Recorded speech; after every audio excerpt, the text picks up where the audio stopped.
Yo también, fíjate que coincido contigo en la lectura de que realmente ya no hay cártel de Sinaloa. El régimen criminal son aquellos territorios en donde las organizaciones criminales establecen las reglas del juego a nivel político, económico y social. Dicen quién manda, dicen quién gobierna y cómo gobierna, dicen quién puede vender qué cosa y qué no se puede vender en un territorio, dicen quién puede buscar a sus hijos en los territorios, quién puede celebrar cierto tipo de festejos patronales, por ejemplo, siempre buscando sus intereses. Digamos que en el régimen criminal el Estado de Derecho en particular y el Estado en general quedan completamente anulados. Me recuerdo un poco, a ver, dime si lo tengo bien. Alguna vez viajé al norte de Veracruz, en Tuxpan, y era cuando los Zetas eran el poder general casi completo, y me acuerdo que en la playa de Tuxpan ellos ponían incluso los precios de las palapas, y tú tenías que comprarles, incluso con que fueras turista, los refrescos, la cerveza, solamente en los locales donde ellos vendían. Y si no, llegaba la policía municipal y te decía, oiga, baje esa cervecita, baje esos sándwiches, porque no fueron comprados en las tiendas autorizadas por los Zetas. ¿Es algo parecido a lo que me estás contando?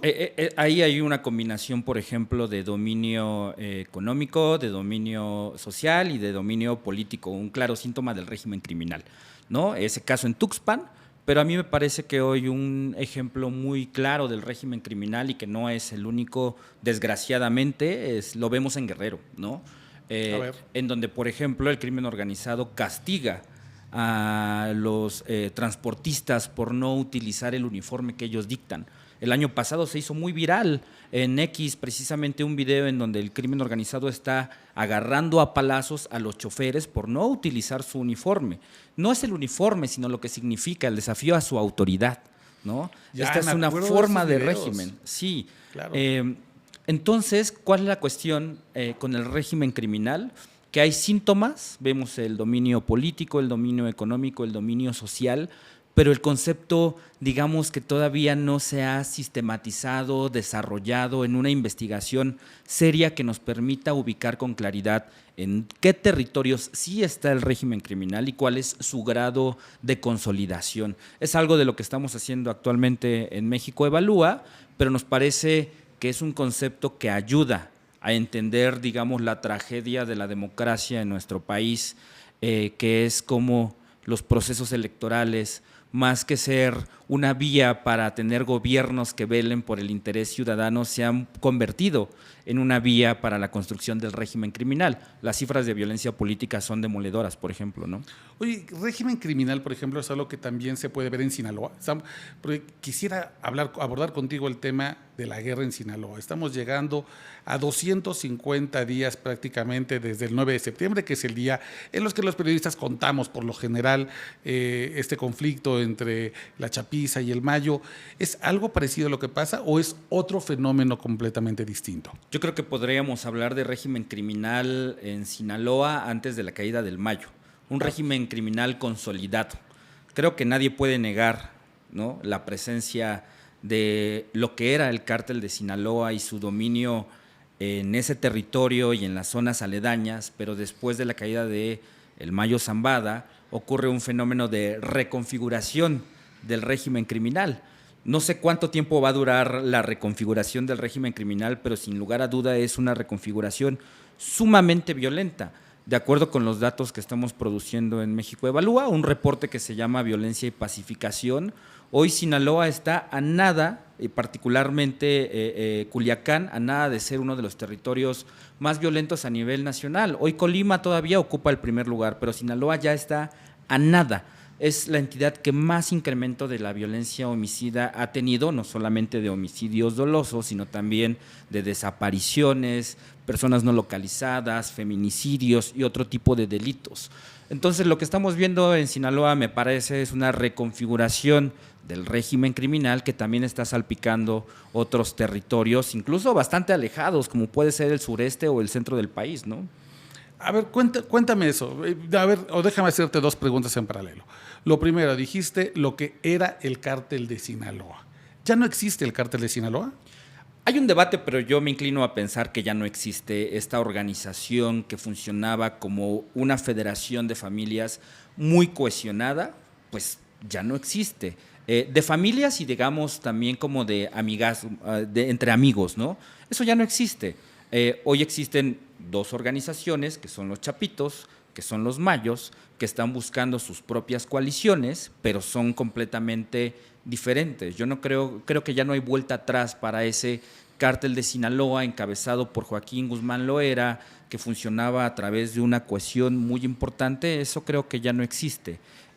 Hoy esta reconfiguración del régimen criminal pasa por la ruptura del mayor cártel que ha tenido este país y quizás el mundo, ¿no? Entonces, a mi juicio ya no existe el cártel de Sinaloa, sino dos nuevas facciones, dos nuevos grupos criminales, otras organizaciones que están construyendo sus propias coaliciones, ¿no? Claro, y además ahí están otros ingredientes que son escisiones más pequeñas, pero no por eso menos violentas. Ahí está, por ejemplo, la facción del Guano, Aureliano Guzmán Loera, el hermano mayor del Chapo Guzmán, que está teniendo mucha incidencia, sobre todo en la zona norte del estado. Está el Chapo Isidro, esta decisión también de los Beltrán Leiva, que continúa intentando quedarse con la estructura del cártel de Sinaloa, y luego están otras familias, los Cabreras Arabia, y tienes después otras expresiones muy importantes. Yo también, fíjate que coincido contigo en la lectura de que realmente ya no hay cártel de Sinaloa, porque están completamente enfrentados, ya no tienen los mismos intereses. Y ahí quisiera preguntarte, ¿qué puede hacer el Estado mexicano? ¿Tiene la capacidad de atender el conflicto en Sinaloa y al mismo tiempo atender todos los demás conflictos que estamos viendo en el país?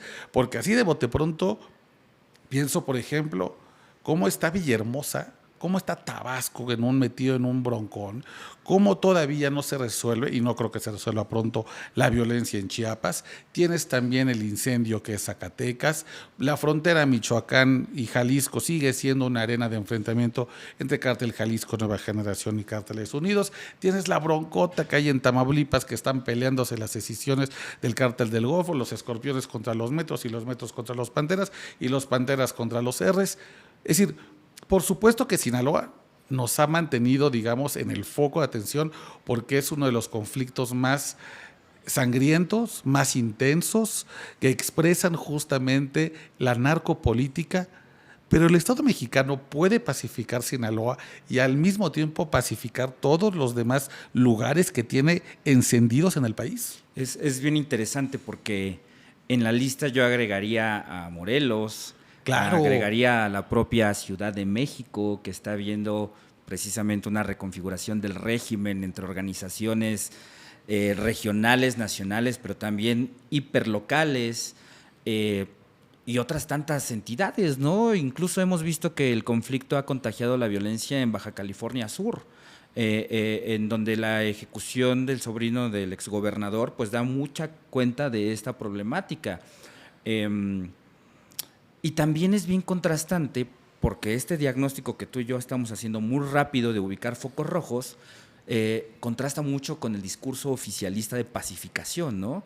Desde la llegada del expresidente López Obrador y con la llegada de la presidenta Claudia Sheinbaum, se nos habla de una reducción de la violencia nunca antes vista, cerca del 30 y tantos % en un periodo muy corto. Eso es un hito increíble, o es el mayor éxito en los últimos años en México, o es la mayor mentira que se nos ha presentado, ¿no?